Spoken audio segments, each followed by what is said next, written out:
آپ ذرا سوچو، آپ ذرا اندازہ لگاؤ، تاریخ کیا اور آنکھ الٹ کر کے دیکھو. آپ کیا سمجھتے ہو عورت کی عزت کتنی عظیم ہے؟ آپ نہیں جانتی کہ آپ کی عفت کتنی عظیم ہے. آپ نہیں جانتی کہ آپ کی پاک دامنی کتنی عزیز ہے. آپ نہیں جانتی کہ اس کا مقام کتنا عرف و اعلیٰ ہے. اے خواتین اسلام، معاشرہ چاہے کس طریقے سے بگڑ جائے، فیشن چاہے کتنے شباب پر آ جائے، برائیاں چاہے کتنے روپ میں آ جائیں، لیکن خبردار اس چیز کو ذہن کے اندر محفوظ کر لو کہ بد کرداری کے قریب بھی مت جانا. یہ کوئی اور نہیں کہہ رہا. جس رب نے تمہیں عزت دی ہے، جس رب نے ہمیں اور تمہیں پیدا کیا ہے، جس رب نے ہمیں مقام عطا فرمایا ہے، جس رب نے ہمیں پیدا کیا ہے، وہی رب فرما رہا ہے وَلَا تَقْرَبُوا الزِّنَا وَلَا تَقْرَبُوا الْفَوَاحِشَ. آج عورتوں کے لیے سب سے بڑی ذمہ داری یہ ہے کہ بے حیائی سے باہر نکلیں اور بے حیائی کے دروازے کو بند کریں. آج یہ میں آپ کو جب سناؤں گا حدیث مصطفیٰ صلی اللہ علیہ وسلم کی روشنی میں کہ بے حیائی کا انجام کیا ہے، مردوں کو اپنی طرف لبھانے کے لیے بن سورنے کا انجام کیا ہے، تو آپ محسوس کر سکیں گی کہ اللہ عز و جل اس عمل سے کتنا ناراض ہوتا ہے. میرے پیارے آقا صلی اللہ علیہ وسلم کے پیارے دیوانوں اور خواتین اسلام، آئیے سب سے پہلے میں آپ کو بتاؤں رسول اعظم صلی اللہ تعالی علیہ وسلم نے کس طریقے سے ارشاد فرمایا اور پروردگار نے کیا ارشاد فرمایا، تاکہ محسوس کر سکیں کہ حیا کتنی عظیم چیز ہے اور عورت کے لیے میرے کریم کا کیا فرمان ہے. میرے پیارے آقا صلی اللہ علیہ وسلم کے پیارے دیوانوں، عورت کی ایک خواہش ہمیشہ سے رہی کہ وہ بننا سورنا پسند کرتی ہے، وہ زیب و زینت پسند کرتی ہے. سرکار صلی اللہ علیہ وسلم نے زیب و زینت گھر والوں کے لیے، محرم کے لیے عورتوں میں منع نہیں فرمایا. لیکن آج سوچ بدل چکی ہے. آج کی عورتوں کا حال یہ ہے کہ شوہروں کے لیے تو نہیں سنورتی، باہر جب شاپنگ کے لیے جانا ہوگا تو میک اپ کر کے جائیں گی، خوشبو لگا کر کے جائیں گی، دوسروں کو اٹریکٹ کرنے کے لیے جائیں گی، لیکن گھر کے اندر بننے سنورنے کے لیے ان کے پاس وقت نہیں ہے. قرآن کہتا ہے وَقَرْنَ فِي بُيُوتِكُنَّ وَلَا تَبَرَّجْنَ تَبَرُّجَ الْجَاهِلِيَّةِ الْأُولَى، اور اپنے گھروں میں ٹھہری رہو اور بے پردہ نہ ہو جیسے اگلی جاہلیت کی بے پردگی. اللہ اکبر. میرے پیارے آقا صلی اللہ علیہ وسلم کے پیارے دیوانوں، خواتین اسلام، کسی مرد کو اپنی طرف لبھانے کے لیے بننا سنورنا یہ بہت خطرناک عمل ہے. حدیث میں ایسی عورتوں کو بدترین عورت بلکہ منافق قرار دیا ہے جو اپنی زینت کو اجنبی مردوں کے سامنے ظاہر کرتی پھرتی ہیں. رسول اعظم صلی اللہ علیہ وسلم نے فرمایا اللہ اکبر، تمہاری عورتوں میں سب سے زیادہ بری وہ عورتیں ہیں جو اپنی زینت کو ظاہر کرنے والی اور تکبر کرنے والی ہوں، وہ منافق ہیں. یہ کوئی اور نہیں کہتا، مدینے کے تاجدار صلی اللہ علیہ وسلم فرماتے ہیں اور ارشاد فرمایا ان المنافقون فی الدرک الاسفل من النار. آپ جانتے ہیں منافق کا ٹھکانہ جہنم کا سب سے نچلا طبقہ ہے. میرے پیارے آقا صلی اللہ علیہ وسلم کے پیارے دیوانوں، رسول اعظم صلی اللہ علیہ وسلم نے ارشاد فرمایا، حضرت میمونہ بنت سعد رضی اللہ تعالی عنہ جو رسول اعظم صلی اللہ علیہ وسلم کی خادمہ تھی، وہ نبی اکرم صلی اللہ علیہ وسلم کا ایک ارشاد نقل فرماتی ہیں. وہ فرماتی ہیں وہ عورت جو اپنے اہل کے علاوہ دوسروں کے لیے زینت اختیار کرتی ہے، قیامت کے دن تاریکی میں ہوگی، اندھیرے میں ہوگی اور اس کے لیے کوئی روشنی نہیں ہوگی، کوئی نور نہیں ہوگا.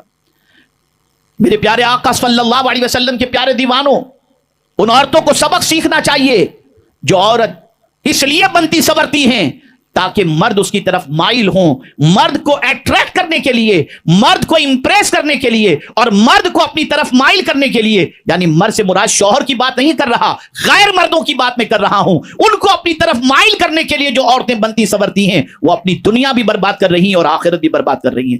اب اگر ایک حدیث میں آپ کو سناؤں گا تو اس حدیث کے تیور سے، انداز سے اور جلال سے آپ سمجھ جائیں گی کہ ایسی عورتوں کے لیے مصطفیٰ جان رحمت صلی اللہ علیہ وسلم نے کیا فرمایا.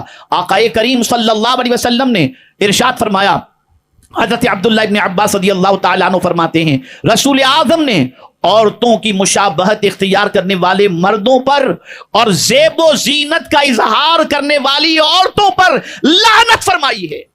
لعنت فرمائی ہے. لعنت کا کیا مطلب ہوتا ہے؟ اللہ کی رحمت سے دور، اللہ کی رحمت سے دور. آپ ذرا سوچو آج ہمارا معاشرہ کس طرف جا رہا ہے، آج ہماری بچیوں کا حال کیا ہے، آج خواتین اسلام کا حال کیا ہے. اسی کے ساتھ ساتھ ایک اور بیماری بھی چل رہی ہے اور وہ بیماری ہے مردوں کے ساتھ تنہائی میں ملنا. یہ کوئی معمولی جرم نہیں ہے، یہ بہت بڑا جرم ہے. حضرت عبداللہ ابن عباس رضی اللہ تعالیٰ عنہ نبی اکرم صلی اللہ علیہ وسلم کا یہ ارشاد نقل فرماتے ہیں، کوئی شخص ہرگز کسی عورت کے ساتھ خلوت اختیار نہ کرے اور نہ ہی کوئی عورت بغیر محرم کے سفر کرے۔ ایک روایت میں ہے حضرت ابو امامہ رضی اللہ تعالی عنہ نبی اکرم صلی اللہ علیہ وسلم کا یہ ارشاد نقل فرماتے ہیں، عورتوں کے ساتھ خلوت اختیار کرنے سے بچو، یعنی تنہائی اختیار کرنے سے بچو۔ قسم اس ذات کی، یہ حضور فرماتے ہیں، قسم اس ذات کی جس کے قبضے میں میری جان ہے، کوئی شخص جب کسی عورت کے ساتھ خلوت میں ہوتا ہے تو شیطان ضرور ان کے درمیان داخل ہوتا ہے، اور کسی شخص کا مٹی یا کیچڑ کے ساتھ خلط ملط ہونے والے خنزیر سے چپک جانا اس کے لیے اس سے بہتر ہے کہ اس کے کندھے کسی عورت کے ساتھ لگیں۔ اندازہ لگائیے، غور کیجئے، آپ رحمت عالم صلی اللہ علیہ وسلم کے فرامین کو پیش نظر رکھیں اور آج کے ماحول کا جائزہ لیں۔ میری وہ بچیاں، وہ لڑکیاں، وہ بہنیں، وہ عورتیں جو بے دریغ تنہائیوں کے اندر مردوں سے، لڑکوں سے ملا کرتی ہیں، ڈریں کہ قیامت کے دن کیا یہ عذاب برداشت کرنے کی طاقت ہے کہ اللہ اکبر، جس عورت کا جسم کسی غیر محرم کے ساتھ قصدن لگ گیا اس حصے کو جہنم کی آگ کی کینچی سے کاٹا جائے گا۔ خواتین اسلام، اب آئیے میں آپ کو بتاؤں، رسول گرامی وقار صلی اللہ تعالی علیہ وسلم نے بدکاری سے متعلق، زنا سے متعلق، جو کہ اب عام ہوتا جا رہا ہے، اتنا بڑھتا جا رہا ہے، معاشرے میں اتنا بڑھتا جا رہا ہے کہ العیاذ باللہ، اور قرآن کی روشنی میں یہ بات ذہن کے اندر رکھ لیں اور اچھی طریقے سے رکھ لیں، جب تک کہ عورت نہ چاہے مرد زنا نہیں کر سکتا الا ماشاء اللہ۔ عورت کی کسی حد تک نرمی، خواہش اور لچکپن جب ہوتا ہے تب زنا کی طرف آدمی مائل ہوتا ہے۔ پہلے زنا کی طرف مائل ہونے والی عورت ہوتی ہے یا مائل کرنے والی وہ ہوتی ہے۔ اللہ اکبر۔ اور اس کو سمجھنا ہے تو قرآن کی روشنی میں سمجھیں۔ اللہ عز و جل نے جب چوری کا ذکر کیا تو پہلے مرد کا ذکر کیا اور فرمایا والسارق والسارقۃ فاقطعوا ایدیہما، چوری کرنے والے اور چوری کرنے والی دونوں کا ہاتھ کاٹ دیا جائے۔ لیکن جب زنا کی بات آئی تو مرد سے ذکر شروع نہیں کیا بلکہ عورت سے ذکر شروع کیا اور فرمایا الزانیۃ والزانی۔ آپ ذرا سوچو، اندازہ لگاؤ، کسی کے دل میں برا خیال پیدا نہ ہو، اس کے لیے بات کے اندر بھی لہجہ کڑک ہونا چاہیے۔ رسول اعظم صلی اللہ علیہ وسلم نے خواتین اپنے گھر کی عورتوں کو قرآن کی روشنی میں بتایا فلا تخضعن بالقول، واضح طور پر فرمایا کہ لچکدار لہجے کے اندر مردوں سے، غیر مردوں سے بات نہیں کرنی چاہیے۔ میں کیا بتاؤں، آج تو مرد عورتوں کے دھکوں سے بچنا چاہتا ہے، لیکن العیاذ باللہ ہماری عورتوں کا حال یہ ہے کہ انہیں کوئی پرواہ نہیں کس کا دھکا لگ رہا ہے اور کس کا نہیں لگ رہا۔ بچو، قیامت کے عذاب کو پیش نظر رکھو۔ میرے پیارے آقا صلی اللہ علیہ وسلم کے پیارے دیوانوں، یہ نہ تصور کیا جائے کہ زنا کرنے سے مرنے کے بعد ہی عذاب ہوگا۔ میں آپ کو رسول اعظم صلی اللہ علیہ وسلم کا ارشاد سنا دوں، زنا کی وجہ سے کون سے 6 نقصانات ہوتے ہیں، جن میں سے 3 دنیا کے اندر اور 3 آخرت میں۔ حضرت حذیفہ ابن یمان رضی اللہ تعالیٰ عنہ سے مروی ہے، رسول اعظم صلی اللہ علیہ وسلم نے فرمایا یا معاشر المسلمین ایاکم والزنا، اے مسلمانوں زنا سے بچو، فإن فیہ 6 خصال، اس میں 6 نقصانات ہیں۔ زنا میں 6 نقصانات ہیں۔ آقا کریم صلی اللہ علیہ وسلم نے فرمایا 3 دنیا میں اور 3 آخرت میں۔ دنیا کے 3 نقصانات یہ ہیں۔ پہلا ہی نقصان سن کر کے خواتین اسلام سمجھ جائیں کہ آج بہت زیادہ میک اپ کی، سب اس میں گرفتار نہیں ہیں، لیکن یہ میک اپ کا رواج اتنا جو عام ہو گیا اور لاکھوں روپے جو بیوٹی پارلر کے اندر اور یہ ساری چیزوں میں جو خرچ ہوتے ہیں، اس کی وجہ کیا ہے آپ دیکھ لیں۔ اللہ اکبر۔ رسول اعظم صلی اللہ علیہ وسلم نے فرمایا دنیا کے 3 نقصانات یہ ہیں کہ زنا کرنے والے کے چہرے کی رونق ختم ہو جاتی ہے۔ چہرے کی رونق ختم ہو جاتی ہے۔ اب اسی چہرے کو چمکتا بنانے کے لیے لاکھوں روپے خرچ کیے جاتے ہیں۔ میں یہ نہیں کہتا کہ ساری عورتیں جو میک اپ کراتی ہیں وہ آوارہ ہیں، نہیں، لیکن اب معاشرے کے اندر یہ رواج بن پڑا ہے اور چل پڑا ہے اور اسی کی طرف عورتوں کی توجہ۔ لیکن اگر کوئی عورت چاہتی ہے اس کے چہرے کی چمک بے پناہ ہو، چہرے کے اندر جاذبیت ہو، چہرے کے اندر نورانیت ہو، میں پورے یقین کے ساتھ کہتا ہوں اے خواتین اسلام، اس رسول اعظم صلی اللہ علیہ وسلم کا ارشاد اپنے دل و دماغ کے اندر محفوظ کر لو، جو سچ کے علاوہ کچھ نہیں کہتے۔ وہ پیغمبر رحمت صلی اللہ علیہ وسلم فرماتے ہیں جو تہجد کی نماز ادا کرے دن میں اللہ اس کے چہرے کو منور کر دیا کرتا ہے۔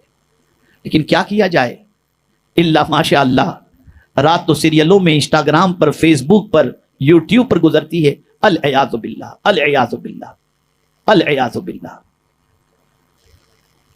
تو پیغمبر رحمت صلی اللہ علیہ وسلم نے فرمایا زنا کرنے والے کے چہرے کی رونق ختم ہو جاتی ہے۔ دوسری چیز مسلسل غربت، جو زانی یا زانیہ ہو وہ ہمیشہ غربت کی چکی میں پیسے جائیں گے، مسلسل ان پر غربت طاری رہے گی۔ اور تیسری چیز عمر کا کم ہو جانا۔ اللہ اکبر، یہ دنیا کے 3 نقصانات ہیں زنا کے حوالے سے، اور آخرت میں پیش آنے والی 3 چیزیں۔ پہلی چیز اللہ کی ناراضگی۔ اللہ اکبر، اللہ اکبر۔ کس میں طاقت ہے کہ اللہ کی ناراضگی کو برداشت کر سکے؟ اور وہ اگر ناراض ہو تو پھر آپ مجھے بتائیے کہ ہمیں کیا نعمتیں میسر ہوں گی۔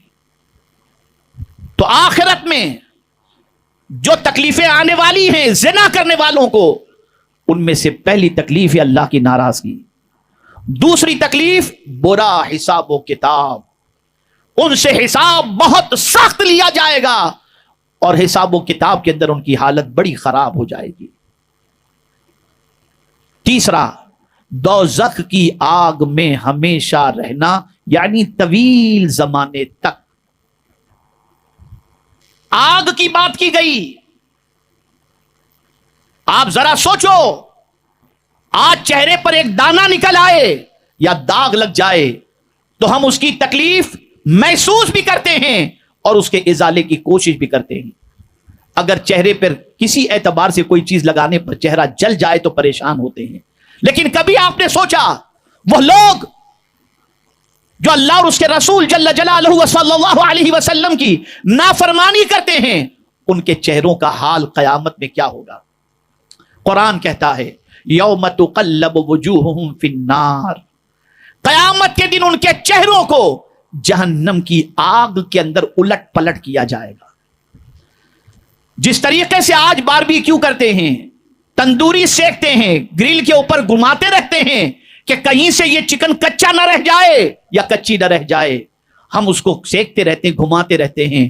وہ لوگ جو زنا کے مرتکب ہوں گے ان کے چہروں کو قیامت کے دن جہنم کی آگ میں ایسے ہی الٹ پلٹ کیا جائے گا، اور وہ کیا کہیں گے؟ قرآن وہ بھی کہتا ہے یقولون، وہ کہیں گے یا لیتنا اطعنا اللہ و اطعنا الرسول، کاش کہ ہم اللہ کی بات مانتے، اللہ کی اطاعت کرتے اور اس کے رسول صلی اللہ علیہ وسلم کی اطاعت کرتے۔ سوچو، جہنم کی آگ اگر سوئی کے سوراخ کے برابر بھی جہنم کا دروازہ کھول دیا جائے تو پوری دنیا جل کر کے راکھ ہو جائے۔